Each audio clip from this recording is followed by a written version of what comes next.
به چنل امید خوش اومدید. ممنون میشم قبل از دیدن ویدیو لایک و سابسکرایب کنید. گفت من همه یه عضوی همه بنی آدم دید همه دارن در هم میمالن.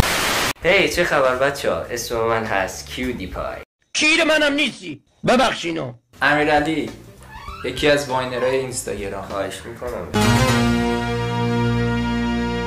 بعد داداشم کیودی پای. ببین ابری فضلی دارم میگم. هنوزم به ما پیرم میپرستن انگار دینم. تو بغلم کیدم با تیمم تو تنم کیتم با این ورس. چالش سعی کن نخندی با مجازات.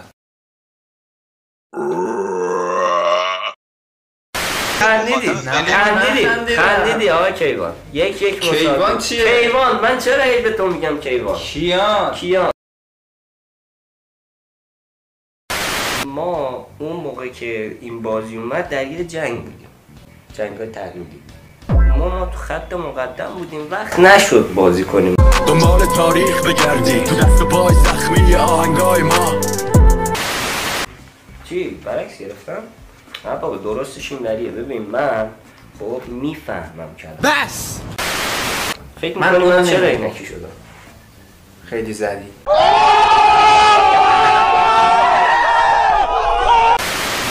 سوختم.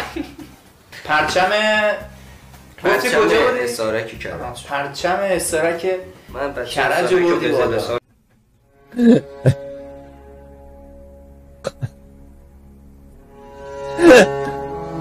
خداوند که مرا آفرید، مادرم که مرا زایید و پدرم که مرا نان داد. داشت ما دردمون نمیگیره.